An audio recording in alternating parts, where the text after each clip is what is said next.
제가 어렸을 때 재밌게 타고 놀았던 기구 중에 하나가 바로 미끄럼틀입니다. 위에서부터 아래로 내려갈 때 그 쾌감이라는 게 굉장히 재밌고 신이 났습니다. 보통 놀이기구는 이처럼 위에서부터 아래로 내려오면 재미있는 것들이 많이 있습니다.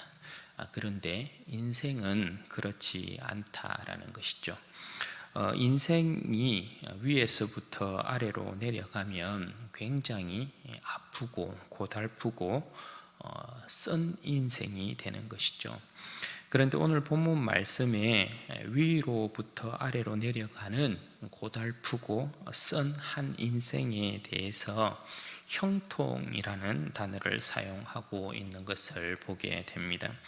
오늘 본문은 유다 이야기에서부터 다시 요셉의 이야기로 돌아오고 있는데요. 오늘 본문은 요셉의 인생이 형통했다라는 것을 강조하고 있습니다. 그런데 사실 그의 인생이 형통하다라고 할 수 없는 것이거든요. 겉으로 보기에 요셉은 뒤로 넘어져도 코가 깨지고 있는 그런 인생처럼 보이고 있기 때문인 것입니다. 그런데 왜 요셉의 이런 모습을 보고 형통하다 성경은 그렇게 말을 하고 있는가? 오늘 말씀을 한번 살펴보면서 은혜를 나누고자 합니다. 여러분, 오늘 본문 말씀은 요셉이 노예로 팔려간 이야기에 대한 내용이 기록되어 있지요. 오늘 본문 1절 말씀에 보시면 요셉이 애굽으로 끌려가서 바로의 신하 친위 대장 보디발의 노예가 되었다, 그렇게 말씀을 하고 있습니다. 요셉의 인생은 하나님께서 이스라엘의 온 집과 또 그 형제들의 주관자를 삼았다라는 이 계시의 꿈을 두 번 꾼 이후에 계속해서 바닥으로 내려가고 있는 것을 우리가 보게 됩니다. 여러분, 요셉의 인생이 밑바닥으로 내려가는 상황이 어떤 식으로 전개가 되고 있습니까? 먼저는 하나님께서 준 이 계시의 꿈을 꾼 이후에 형제들에게 그 일을 말했더니 형제들의 미움을 받아서 그가 구덩이로 내려가는 것을 보게 되죠. 그 구덩이에서부터 다시 요셉의 인생은 이스마엘 상인에게 팔려서 애굽으로 내려가게 되고, 애굽에서는 또 어떻게 됩니까? 채색 옷을 입었던 귀한 아들의 신분에서 노예의 신분으로 내려가는 것을 우리가 보게 되고, 또 노예의 신분에서부터 누명을 쓰게 되어서 죄수가 되어서 감옥으로 내려가는 상황을 보게 되지요. 여러분, 이런 요셉의 인생, 계속해서 뭔가 하나님 앞에서 위대한 꿈을 꾸고 난 이후에 밑바닥으로 내려가는 이 요셉의 인생, 여러분 쉬웠을까요? 편안했을까요? 그렇지 않았겠지요. 얼마나 힘들고 고달프고 괴로웠을까요? 여러분, 인생이라는 것이 위에서부터 아래로 추락하게 되면 그 절망과 고통의 무게를 견디다 못해서 스스로 생을 달리하는 경우도 우리가 허다하게 보게 되지 않습니까? 요셉에게 닥친 인생의 시련 역시 만만치 않아 보이는 것이거든요. 그런데 이상한 것은 2절부터의 이제 내용인 것입니다.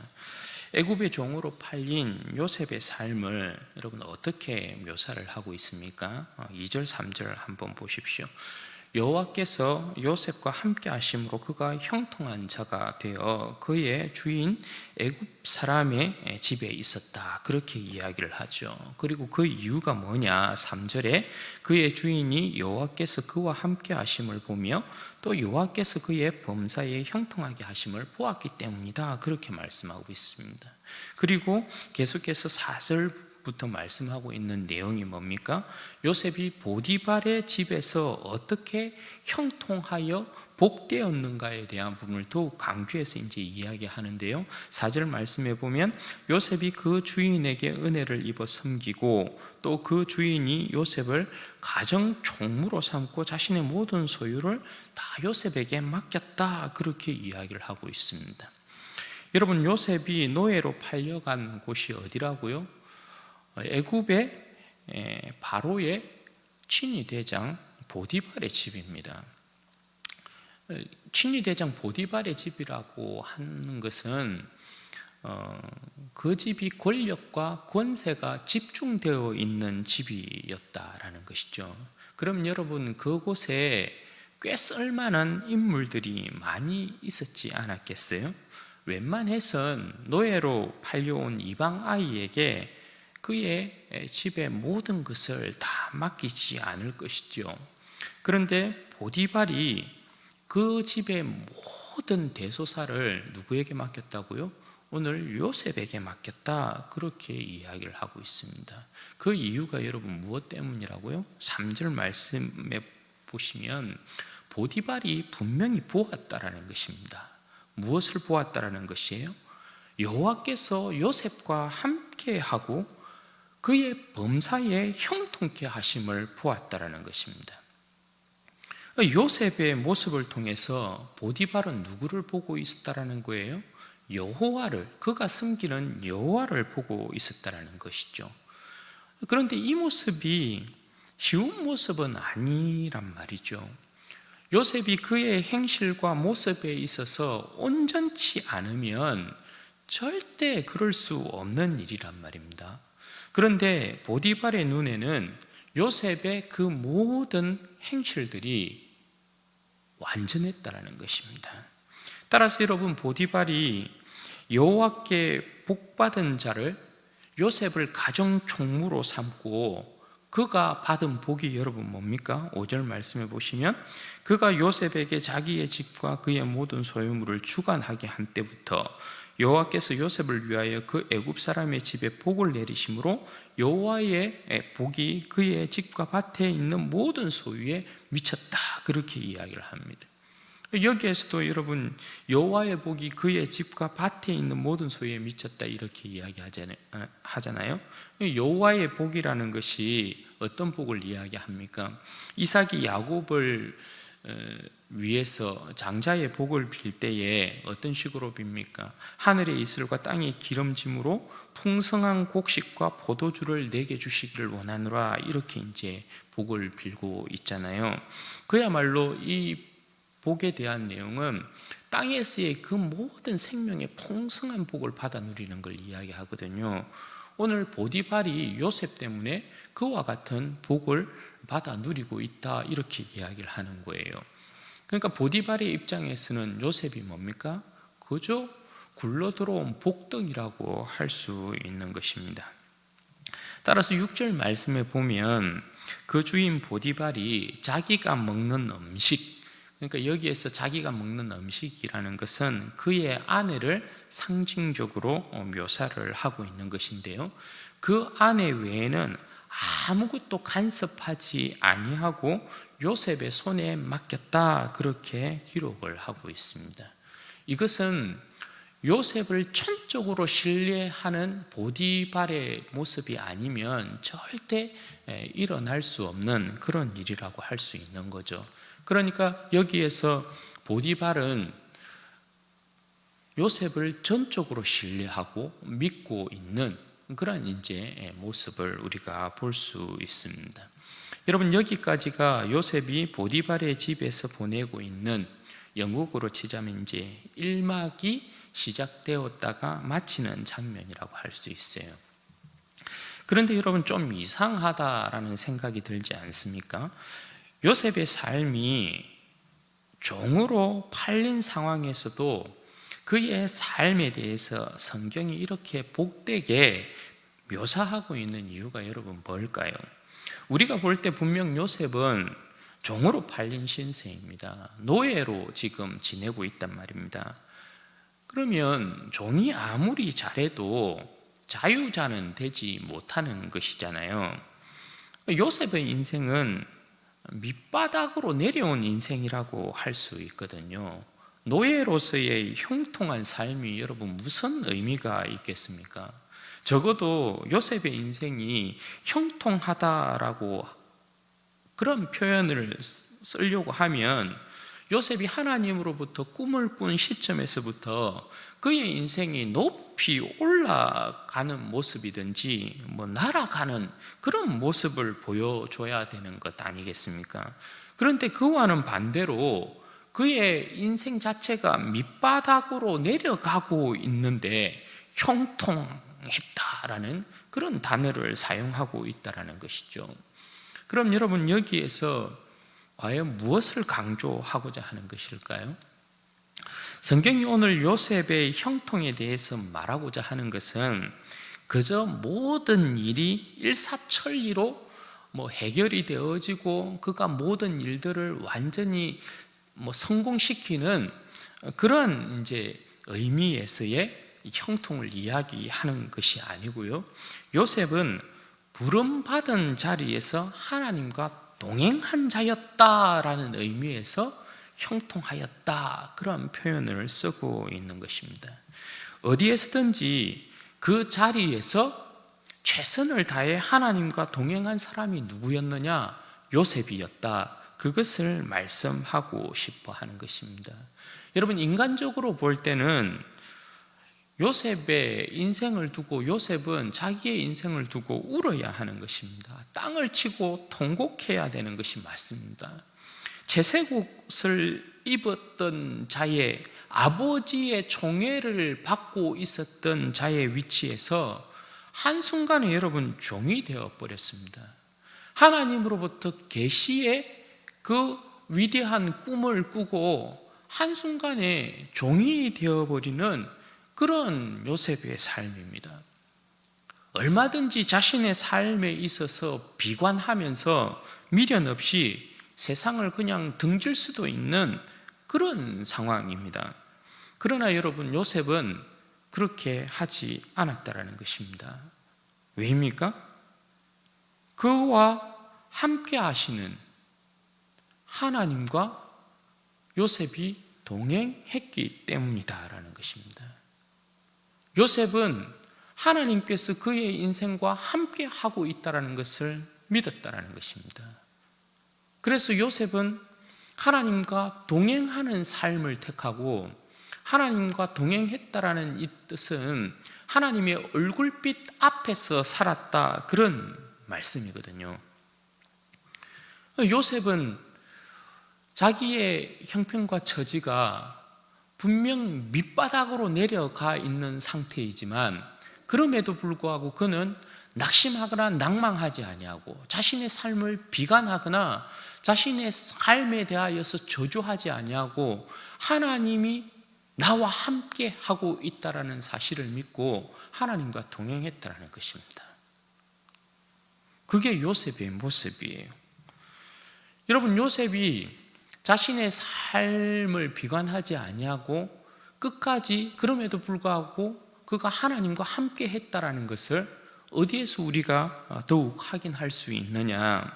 요셉의 인생의 이제 이막을 알리는 말씀이 7절 말씀이라고 할 수 있거든요. 7절 말씀에 보면 보디발의 이 아내, 그러니까 요셉에게 있어서는 그 주인의 아내가 요셉에게 동침하자고 꼬시는 그러한 내용이 나옵니다. 왜냐하면 6절 말씀에 여러분 보시면 요셉의 용모가 굉장히 빼어나고 아름다웠다, 이렇게 이야기를 하고 있지 않습니까? 그러니까 보디발의 아내도 요셉의 그 모습에 반한 것이라고 할 수 있는 거죠.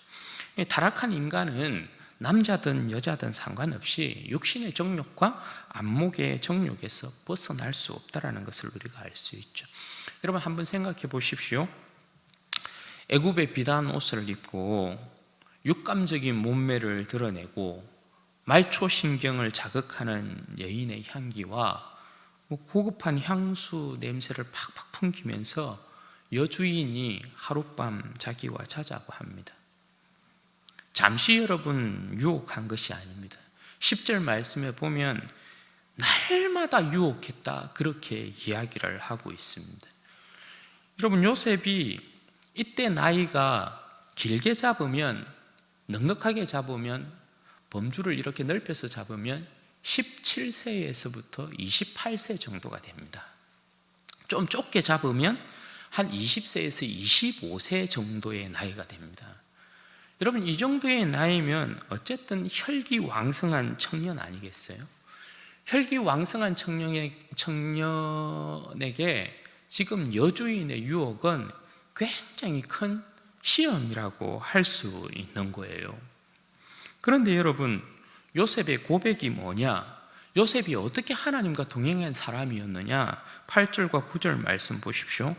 요셉이 거절하며 자기 주인의 아내에게 이르되 내 주인이 집안의 모든 소유를 간섭하지 아니하고 다 내 손에 위탁하였으니 이 집에는 나보다 큰 이가 없으며 주인이 아무것도 내게 금하지 아니하였어도 금한 것은 당신뿐이니 당신은 그의 아내임이라. 그런즉 내가 어찌 이 큰 악을 행하여 하나님께 죄를 지으리까? 내가 어찌 이 큰 악을 행하여 하나님께 죄를 지으리까? 이것이 요셉의 신앙 고백인 것이죠. 여러분, 이 고백은 무엇을 이야기하고 있는 것입니까? 요셉은 하나님의 얼굴빛 앞에서 행한 자라는 것을 말씀하고 있는 것입니다. 이것을 성경은 동행이라는 단어로 표현하고 있는 것을 우리는 또 보게 되는 것이죠. 여러분, 요셉은 하나님과 동행하는 자였어요. 그래서 여주인의 그 끈질긴 유혹 가운데서도 내가 하나님 얼굴빛 앞에서 범죄할 수 없다, 큰 죄를 지을 수 없다, 그래서 단호하게 그 유혹을 뿌리치고 있는 것을 보게 돼요. 여러분, 하나님과 동행하는 자는 죄의 유혹과 사망의 그늘을 이긴 자들이었습니다. 에녹이 그러하였고요, 노아가 그러하였습니다. 그들은 하나님의 얼굴빛 앞에서 행한 자들이었어요. 동행한 자들이었어요. 하나님과의 생명의 교제를 놓지 않고 있었던 자들이었어요. 따라서 여러분, 세상의 모든 모습이 타락하고 음란하고 부패하고 포악했을 때에도 그들은 오직 하나님 편에 섰던 자들이었어요.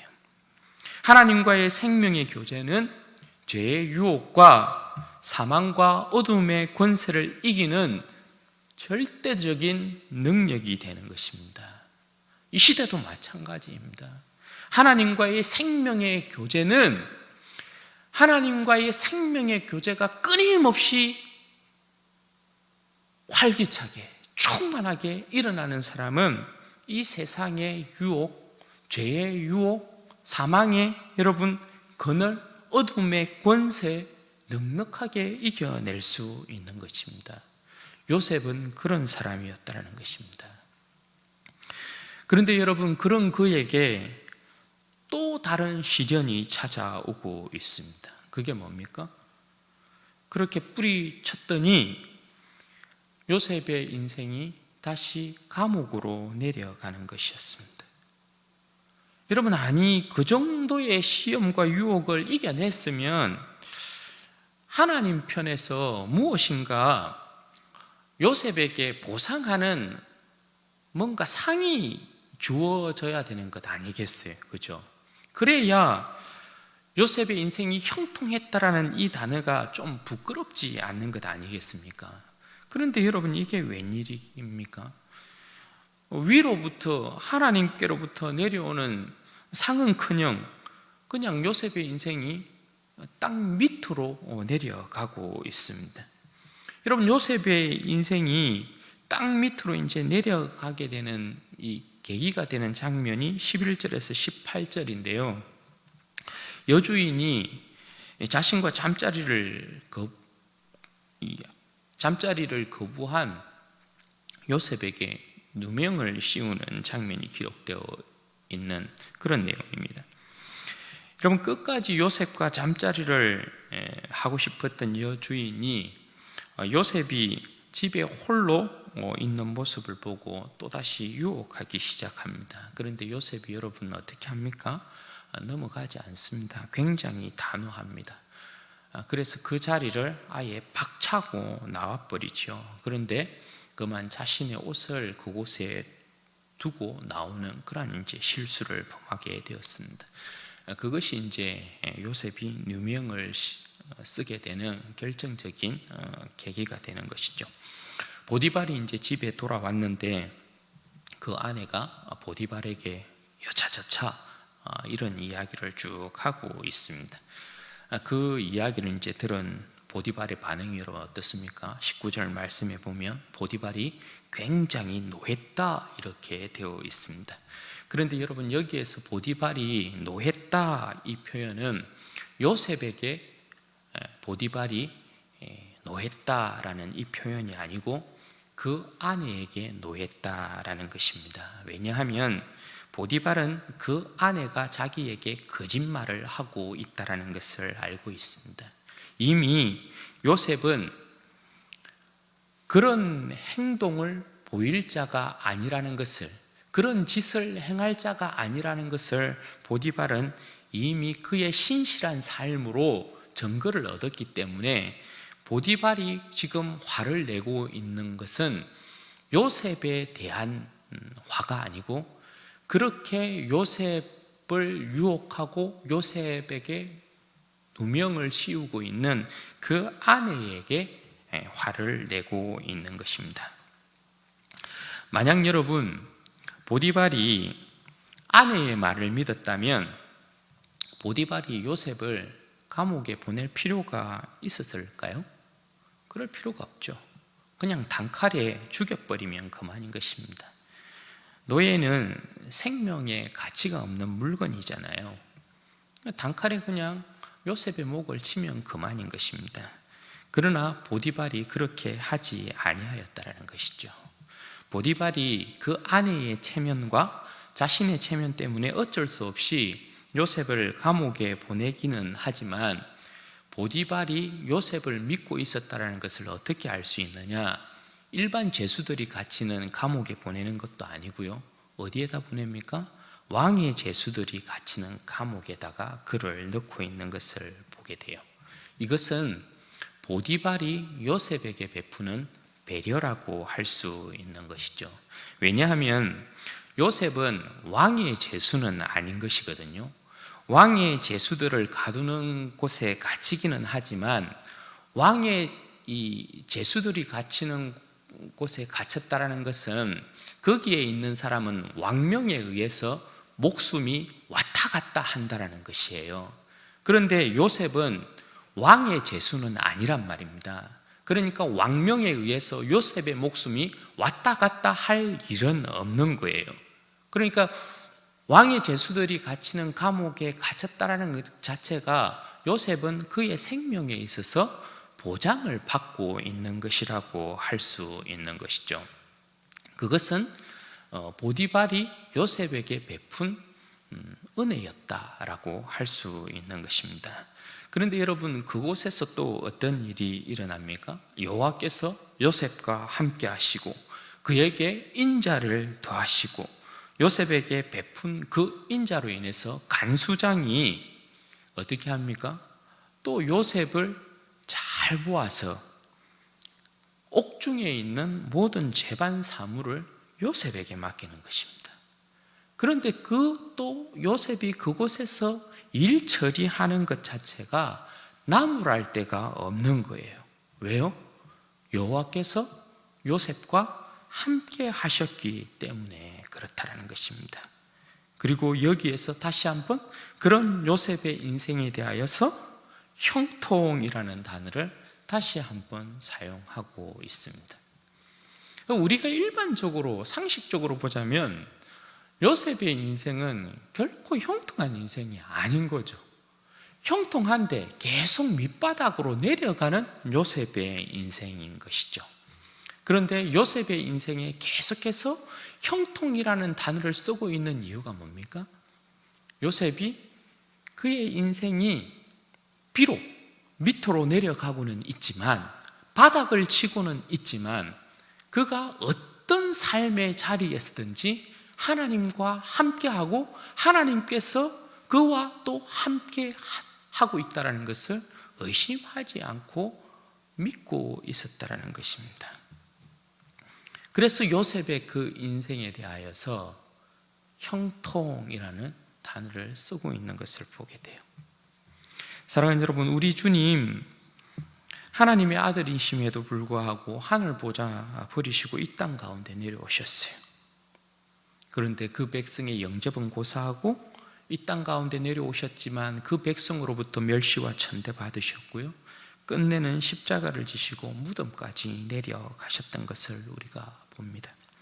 그러나 우리 주님 항상 하나님 아버지와 어떠한 상황 가운데서도 동행하셨던 분이라는 거 우리가 너무나 잘 알고 있죠. 40일을 금식하고 줄이신 뒤에 이어진 마귀의 유혹이 있었습니다. 시험이 있었습니다. 그 마귀의 시험을 결탄코 이기는 것이 쉽지 않았어요. 그러나 우리 주님은 하나님과 함께하는 분이었죠. 하나님과 동행하는 분이셨죠. 아버지와 동행하고 아버지의 얼굴빛 앞에서 행하시는 주님의 모습이셨어요. 그래서 그 마귀의 유혹에 대하여서, 그 마귀의 시험에 대하여서 넘어지지 아니하고 아버지의 말씀으로 물리친 것을 우리가 보게 됩니다. 그런 아들을 아버지께서는 기뻐하셨고 어디를 가든지 형통케 하셔서 아버지의 능력과 기적과 이적들을 나타내게 하시고 병든 자를 고치고 죽은 자를 살리고 포로된 자를 자유케 하고 눈먼 자를 다시 보게 하는 그런 역사를 일으킨 것을 보게 돼요. 예수님의 그런 모습은 항상 자기 안에 있는 아버지를 나타내신 것이었어요. 예수님은 단 한 번도 자기 자신을 드러내지 않았어요. 자기 안에 계신 아버지의 영광을 드러내신 분이었어요.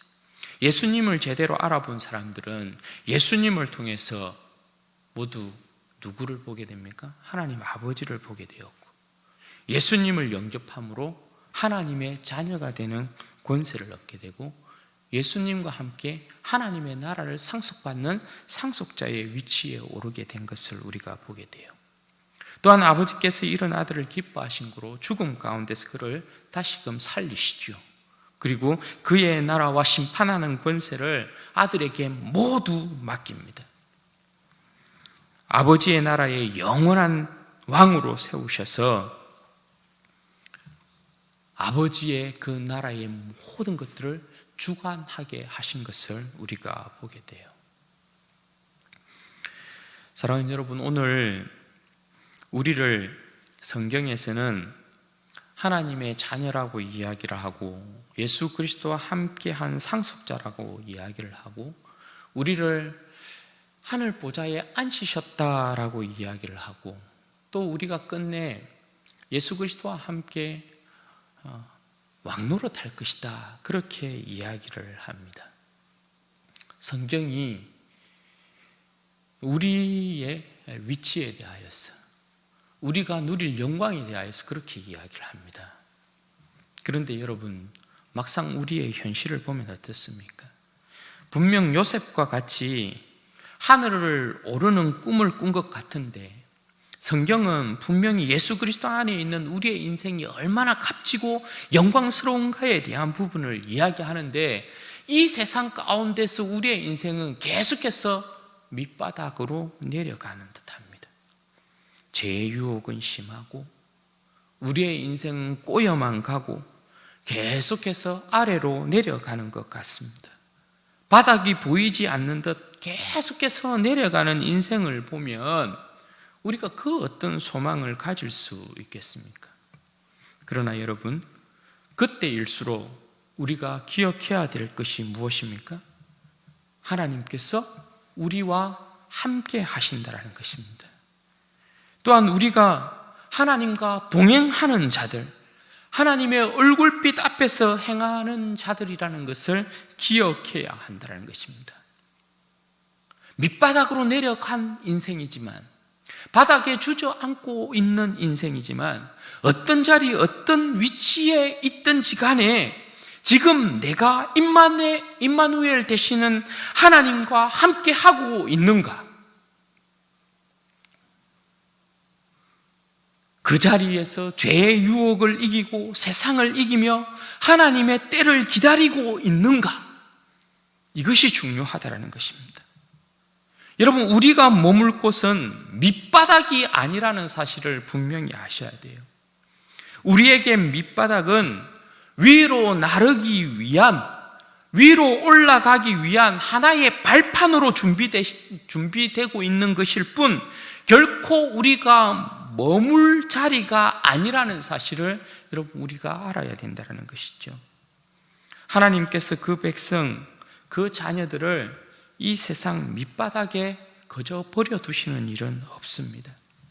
세상 끝 구경거리가 되게 한 것 같아도 예수 그리스도의 부활의 영광의 생명이 그 안에 있는 자를 한낱 세상의 미말에 두시면서 구경거리로 버려두는 일은 결단코 없다라는 것이에요. 오히려 끝내는 모든 사람들의 존경과 소망이 되는 자로, 또 칭송받는 자로 세우시고 죽음에 이르러도 부활의 영광으로 인도하신다라는 것, 그거 기억해야 되는 거죠.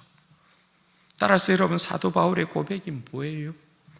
우리가 세상에 없는 자 같으나 모든 것을 가진 자요, 무명한 자 같으나 유명한 자요, 죽은 자 같으나 살아있는 자다, 그렇게 고백하고 있지 않습니까? 사랑하는 여러분, 이 세상 가운데에서 우리가 주님 때문에 이런저런 고난과 핍박, 어려움, 서러움 당할 때 있습니다. 요셉과 같이 억울하게 감옥에 갇히는 그런 일 있을 수 있습니다. 그러나 그 어떤 때라도 우리는 끝내 우리 주님께서 그러하셨듯이 우리는 반드시 부활의 영광 맞이하게 됩니다. 요셉의 인생이 감옥에서 끝나지 않고 애굽의 국무총리로 높아졌다라는 사실을 우리는 잘 기억하고 있어야 합니다. 하나님께서 함께하고 있는 인생을 끝내 하나님께서 어떤 영광에 올리셨는가에 대한 부분을 여러분 우리는 기억하고 있어야 돼요. 아버지의 영광을 나타내셨던 주님을 십자가의 죽음 가운데 무덤 가운데 버려두지 아니하고 부활의 영광 가운데 높이 드셨다라는 것을 우리는 분명히 기억하고 있어야 됩니다. 왜요? 이것이 결국 우리가 누리게 될 복됨이기 때문에 그렇습니다. 다만 그 영광의 날이 오기까지, 그 시간이 오기까지 우리가 있는 자리에서 우리 안에 계신 그리스도가 우리의 모습과 우리의 삶과 우리의 생에 나타나기를, 우리가 그러한 그리스도의 영광을 나타내기를 소망하며 기다려야 된다는 것입니다. 왜냐하면 우리는 그리스도의 향기고 그리스도의 편지이기 때문에 그런 거죠. 보디발이 요셉을 통하여서 요아를 보았던 것처럼 우리가 비록 이 세상 가운데에서 바닥으로 내려가는 힘들고 어려운 형편과 처지 가운데 있다 하더라도, 어떤 고난과 고통의 시간을 지나가고 있다 하더라도 우리 안에 계신 그리스도가 그 시간 가운데 드러나고 우리의 모습을 통하여서 문 영혼들이 그리스도의 향기를 맡을 수 있다면, 그리스도의 사랑의 편지를 읽을 수 있다면 우리의 인생은 복된 것이고, 또 그런 우리의 인생을 우리 하나님 아버지께서는 끝내 그의 영광 가운데 드실 것이다. 우리의 머리를 드실 때가 반드시 온다. 그걸 우리는 알아야 되는 것이죠. 사랑하는 여러분, 우리는 끝내 주님과 함께 이 세상에 대하여 자랑스럽게 싸운 우리의 인생과 더불어서 반드시 왕노릇 하게 되는 영광을 누리게 될 것입니다. 현재의 고난은 장차 우리가 누릴 영광과 좋게 비교할 수 없다, 그렇게 사도 바울은 고백하고 있죠. 진정 그러할 것입니다. 그러므로 바라기는 우리 모든 성도들이 우리의 인생에 주어질 영원한 승리와 영광을 위해서 어떤 형편과 처지에 있든지 그 자리에서 주님과 동행하시고 주님의 얼굴빛 앞에서 행하는 우리 성도들이 되시기를 바라고, 그 자리에서 그리스도의 향기와 편지로서의 삶을 감당해내고 끝내는 주님과 함께 더불어 왕노릇하게 되는 그러한 영광을 얻게 되시기를 주님의 이름으로 축원드립니다. 그럼 이 시간에 같이 한번 기도하십시다. 이 시간에 기도할 때 그렇게 좀 기도했으면 좋겠습니다. 하나님, 내 인생이 어떠한 형편과 처지에 있든지 간에 우리 주님과 동행하는 그러한 삶을 살게 해 주십시오. 하나님의 얼굴빛 앞에서 행하는 자가 되게 하시고, 주님과 동행하는 자로서 내 삶을 통하여서 그리스도의 향기가 나타나고 그리스도의 편지로 세상 사람들 가운데 읽혀져서 내 삶을 통하여서 세상 사람들이 주님의 영광을 보고 돌아오게 되어지는 역사, 하나님을 인정하게 되어지는 그러한 복된 은혜의 역사가 있게 하여 주옵소서. 같이 한번 기도하겠습니다.